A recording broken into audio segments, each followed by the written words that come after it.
the most often cliche has been government of the people, by the people, and for the people. So if I make a coup and the people like me, why do you say it's not democratic? Jokes apart, this cliche is subject to all kinds of interpretation. But naturally, yes, a government which is of the people means that the people make their choices. By the people, it is they know where they want to go. And then of the people, for the people. Democracy is government in which power and civic responsibility are exercised by all adult citizens, directly or through their freely elected representatives. Also, we always say that it is a system of government by the whole population or all the eligible members of a state, typically through elected representatives. The Webster New Encyclopedic Dictionary, 1995, defines democracy as a government in which supreme power is invested in the people and exercised by them, directly or indirectly through representation. In a lecture titled, "What is Democracy?" my colleague, Larry Diamond, gave an overview of what, in his opinion, is democracy. He describes democracy as a system of government with 4 key elements. 1, a system for choosing and replacing the government through free and fair elections. Mr. Chairman, I'll come back to these 4 pillars and to analyze a little what Javier said about the hiccuping nature of democracy and how Africa, we are hiccuping badly. When we talk of, say, a system of choosing and replacing the government through free and fair elections, does it mean we have to line up and have pink sheets?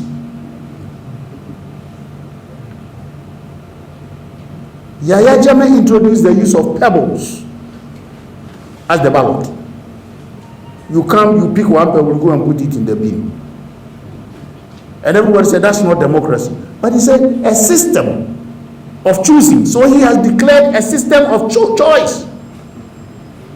Why should we go by the Westminster type? So a system. And I'll come back to that. Active participation of the people as citizens in politics and civic life. Protection of human rights of all citizens. And 4, a rule of law in which the laws and procedures apply equally to all citizens.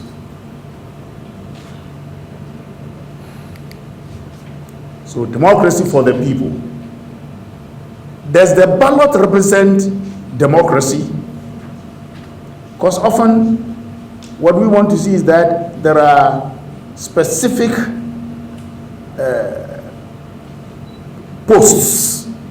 If you reach the posts, if you have them, a certain man was told that he doesn't have to beat his wife, and he said when he gives the chop money and he takes the pot, he doesn't see the amount of money, the amount of meat in the soup does not tally with them. So democracy, do we count the amount of meat, fish in the soup? And they say we have reached democracy. I'll come to that. Often, and including my articles, people are angry with me, but I write articles only fair to my intellectual knowledge. When we were ordering Mali to go and, democracy, I laughed and I wrote an article. People might think I'm against ECOWAS. No. You ask them to go. And when you have this, then they say democracy. Dumbuya in Guinea, we are also telling him the same thing. Go, civilian government, thank you. So if Dumbuya takes off the military cloak and they go to this and he wins elections tomorrow, ECOWAS will accept him. So we are equating democracy to the ballot. And in that article I said, the ballot does not stop the bullet. Put it down. That's the title of my article. The ballot does not stop the bullet. Don't equate the ballot to democracy. As a result, I have this cliche for myself. I've written an article on this before. That was the title again. Democracy is not an event. It is a process. If you make it an event, then it is like Usain Bolt together with you. On your marks, get set, ready, go. He breaks the tape and he's first. So we make democracy like that. That we have a constitution, we have a 4-year term, we put all the ingredients there. When we have gotten the sufficiency of all the ingredients, we have a democracy. So we make it like an event. It should be a process of change and continuity. When we don't like something in our constitution, we change it. When we see that this will not help bring democracy, we change it. But don't tell me that when you have ballot, this, pink sheet, this, democracy, a lot of such events create instability. When we make democracy as an event instead of a process. So there is a confusion. For me, and this is where I want you to understand democracy. This is in one of my published articles also. That we confuse democracy with good governance. And then when we have democracy, we say good governance. That Ghana, we have a constitution. We have separation of powers. We have institutions of governance. Right? We have freedoms and rights. We have put them in our constitution. We have frequent and effective, free and doubtlessly fair elections. So with all these ingredients in Sudan, in Ghana, everywhere, democracy, isn't it? No. I'm saying my democracy is these. The democratic institutions and whatnot that you have. Plus, that's the presence of this, plus good visionary trait and transformational leadership. If you have all these ingredients and your leader is just useless as ANTWI-DANSO, you haven't gone anywhere. So good visionary trait and transformational leadership. Constitutionalism. You can have a constitution without constitutionalism. We have that in Ghana. I've said it several times. For the past 20 years, I've been battling that. We have a constitution without constitutionalism. Because everybody is doing whatever he or she likes.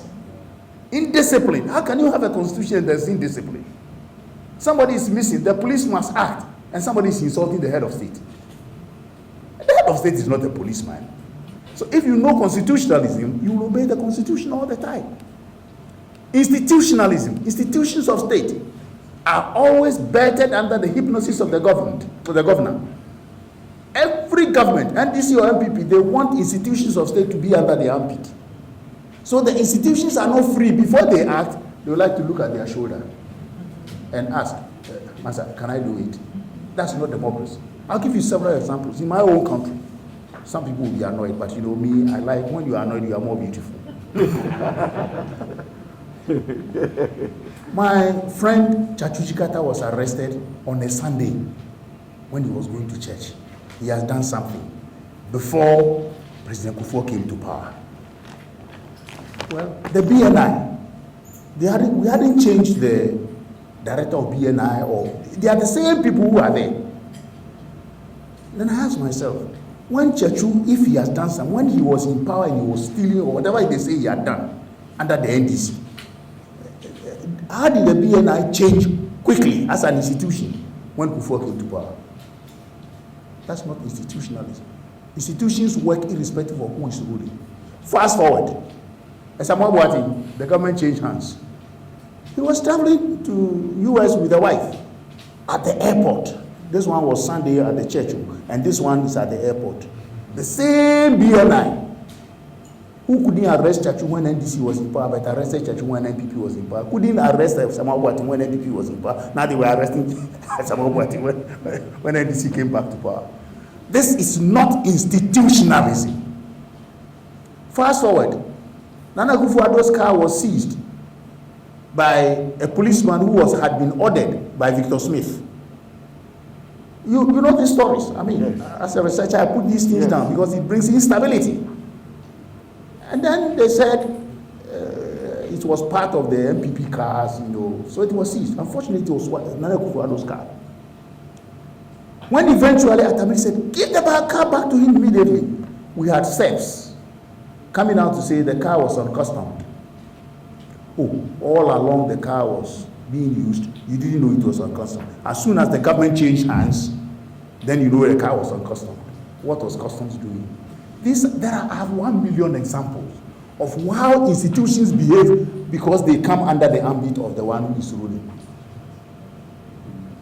That is not institutionalism. When you have institutionalism, those who are ruling fear They fear the institutions because the institutions will work only according to the remit given them by the Constitution. And that's democracy. That is when we are having democracy. Then prudence in economic governance is part of democracy. We were talking about how the social, civil society and others must help in bringing about, that's prudence. Then probity and accountability, dialogue and transparency, participation in the process by the socio-economic partners in development. When you leave the people without them making inputs in whatever you want to do, that's not democracy. Then adherence to global best practices. You may want to practice something which is not known anywhere. You want to be a little dictator, the Taliban, for example, they say, look, Sharia and nothing else. But global best practices. I don't say copy, but if the whole world is going this way, why can't I gradually also thaw up? So does the ballot ensure democracy? I think I've answered that question already. The ballot does not ensure democracy. So because of what that I've said, there is what I call the democracy paradox. According to Larry Diamond, a central paradox exists between conflict and consensus. Democracy is in many ways nothing more than a set of rules for managing conflict. At the same time, this conflict must be managed within certain limits and result in compromises, consensus, or other agreements that all sides accept as legitimate. An overemphasis on one side of the equation can threaten the entire undertaking. If groups perceive democracy as nothing more than a forum in which they can press their demands, the society can shatter from within. If the government exerts excessive pressure to achieve consensus, stifling the voices of the people, the society can be crushed from above. There is no easy solution to the conflict consensus equation. Democracy is not a machine that runs by itself once the proper principles are inserted. A democratic society needs the commitment of citizens who accept the inevitability of intellectual and political conflict, as well as the necessity for tolerance. And I'm lucky, I'm happy that we are reaching a stage where most of us have been writing about all the time. Specifically, 137, there's no democracy in the world like ours. And that is when this conflict can be resolved through consensus. We are consolidating. Government cannot say, this is what we want. And opposition cannot say, we will always oppose. This is the time for consensus. And that is the paradox is here. Ghana is an experimental box. This is the art of looking for trouble, finding it everywhere, diagnosing it incorrectly, and applying the wrong remedies. So what is the promise and challenge of democracy? It is the citizens of democracy who finally must take responsibility for the fate of the society in which they themselves have chosen to live. Democracy itself guarantees nothing. Democracy guarantees nothing. It offers instead the opportunity to succeed as well as the risk of failure. In Thomas Jefferson's ringing but shrewd phrase, he said, the promise of democracy is life, liberty, and the pursuit of happiness, unquote. Democracy is then both a promise and a challenge. It is a promise that free human beings working together can govern themselves in a manner that will serve their aspirations for personal freedom, economic opportunity, and of prosperity, and social justice. It is a challenge because the success of the democratic enterprise rests upon the shoulders of its citizens and no one else. So what are human rights? Human rights are standards that recognize and protect the dignity of all human beings. Human rights govern how individual human beings live in society and with each other, as well as their relationship with the state and the obligations that the state has towards them. Human rights are moral principles, the moral principles that give standards and all those fundamental rights, to which a person is inherently entitled simply because she or he is a human being, and which are inherent in all human beings, regardless of their age, ethnic origin, location, language, religion, ethnicity, or other status. Human rights are rights inherent to all human beings, regardless of race, sex, color, as I've said. Human rights include the right to live, life, liberty, etc., etc. Of late, we are adding new categories of human rights. This is the first, what I've said over here are the first generation of human rights, first generation. Naturally, as a human being, you have all these. Nobody takes them out. But we've added the second generation, the third generation, the fourth generation is there. The second generation are not justiciable. I mean, my Lord is here, but you know, we say the right to education. If there's no school in your village and you don't have teachers, you can't go to court and say, government, my right to education is being, you know, those are, or the right to economic freedom. Those things are not justiciable. But yes, they are rights, which means that's second generation. We are adding a third and a fourth, the right to clean atmosphere, the right to whatever. All these things are rights which are not like the first one, which are inalienable, but they are rights which you think must be given. We are now at the fourth, when people are beginning to think that feelings are human rights. So you feel that you are a woman, even though you are a man, and they are telling us it's also human right feeling. One boy came to me and said, I also feel I'm an American in Ghanaian body. So, so we are extending the frontier. I don't know where we shall end.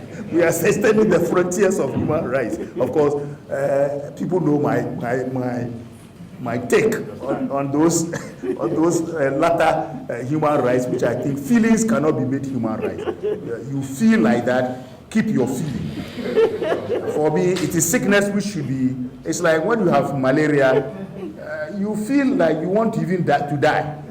That one, we help the doctor to help you to come up. So if you feel like a woman, you feel it. Yes, we are people whose features look like a woman, the face, the voice. But to say it's a human right, so you must spread it, I think I have an exception to it. You might pardon me, but I won't apologize for saying so, because then pedophiles, those men who, when they see little girls, they want to sleep with them, so little boys, it's also a feeling. Is that a human right? What about armed robbers? When they get up, the finger is saying, go shoot and steal. Let us not spread that. That thing's, I'm a Christian, but put the Bible aside. But let us not spread that.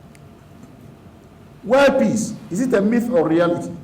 To be honest with you, democracy, as I've mentioned,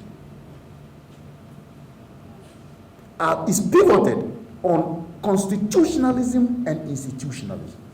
Now, we have global institutions headed by the United Nations for global peace and security, right? But if such institutions, as I mentioned, are belted under the hypnosis of the one who is governing, democracy is never achieved. That is what the United Nations have been. The United Nations is a captive of those big powers who want to use the United Nations for their whatever. And therefore, peace has become a myth. The reality, because the world is becoming more unpeaceful. Terrorism is everywhere and is not going to die today. The 21st century is a century of terrorism because of the way we want to plant our wish through the institutions of globalization on people everywhere. So the reality is lost. We believe world peace is inevitable. Yes, we can if we want. So democracy and world peace, that is the belief that democracies don't go to war. That's true. It is also the belief that the world would be peaceful if all countries were democratic. Is it possible to make the whole world democratic? That is international law. There are global institutions. Why is it that the world is not peaceful? What has been the result of attempts at forcing democracy worldwide? In Iraq, Syria, Libya, Afghanistan, etc., etc. Because we want them to adopt American democracy. We're forcing Libya, we're forcing Iraq. There's no country like Iraq today. Pockets of places belong to people. There's no country like Libya. Pockets of places belong to different. Afghanistan, the Taliban have fought their way back. And so on and so forth. Is global governance itself democratic? Are we having a world in which there is democracy in the governance of the world through the UN? Is world peace ever attainable? We can only do this when we democratize the world in which we are. This is the World Peace Index. Those of you who have the slides too. An unknown person mentioned this, and it's in some of our notes. Peace, it does not mean to be in a place where there is no noise, trouble, or hard work. It means to be in the midst of those things and still be calm in your heart. Amen. What is the African setting? Africa has produced some of the most grotesquely predatory governments or governance system in the world. Predatory.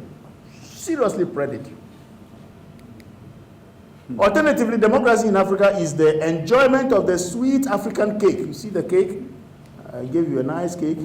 Being eaten by a few smart ones who have contributed nothing towards the making of the cake.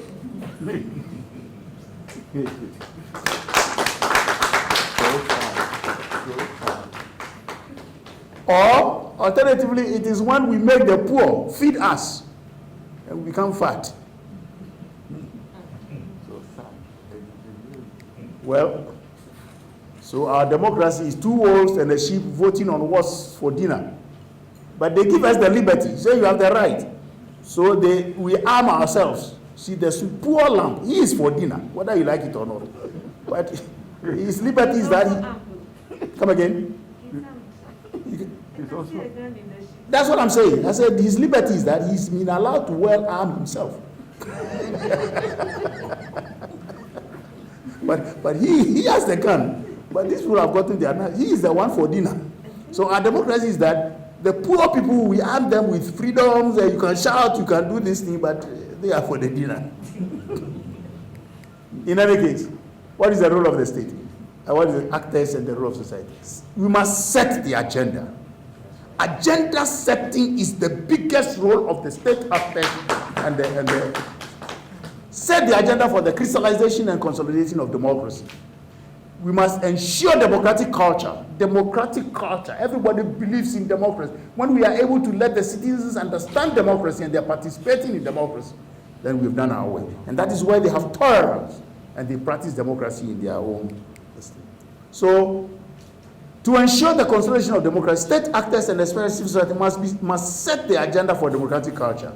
Education is a vital component of any society, but especially of a democracy. If a nation expects to be ignorant and free in a state of civilization, it expects what never was and never shall be. There is a direct connection between education and democratic values. In democratic societies, educational content and practice supports habits of democratic governance. This educational transmission process is vital in a democracy because effective democracies are dynamic, evolving forms of government that demand independent thinking by the citizenry. The opportunity for positive social and political change rests in citizens' hands. Education frees the spirit from the mundane and gullibility. And you know, in Ghana, we are so gullible. I'm worried. The gullibility is too much. How can a pastor ask you to come and wash your body before him and you go? The gullibility is so much that at times when you hear and see what we do, or a politician tells you about something which is inherently false, and we fall for it. Or a politician tells you to go and take a ballot box, and you believe taking the ballot box is part of your democratic rights. Come on.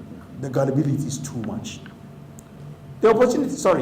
People may be born with an appetite for personal freedom, but they are not born with knowledge about the social and political arrangements that make freedom possible over time for themselves and their children. Such things must be acquired. They must be learned. Learning about democracy begins in school. It continues throughout a life of civic involvement and curiosity about the many kinds of information accessible in a free society. So throughout a life of civic involvement, we are building a democratic kind of society. In conclusion, Chairman, I'm saying that democratic constitutionalism is ultimately the foundation by which a society, through the clash and compromise of ideas, institutions and individuals, reaches, however imperfectly, for truth. Democracy is pragmatic. Ideas and solutions to problems are not tested against a rigid ideology, but tried in the real world, where they can be argued over and changed, accepted or discarded. Democracy is a process, not an event. Any rigid application of force will rather derail democracy. The world cannot see peace where there is a real clash of civilizations in trying to ensure global democracy.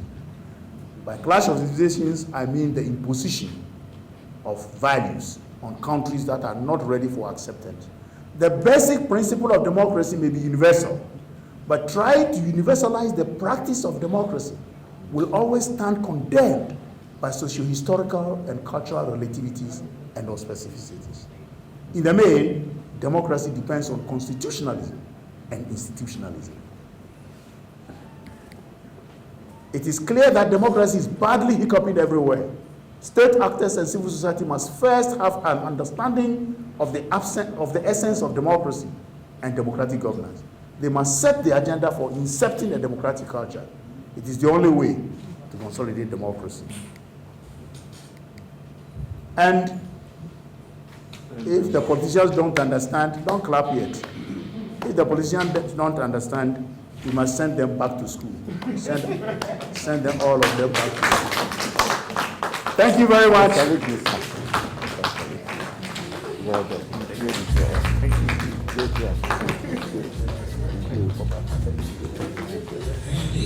The politicians do not understand. Hey, you people. Professor ANTWI-DANSO, you deserve a resounding round of applause from everybody. Put your hands together.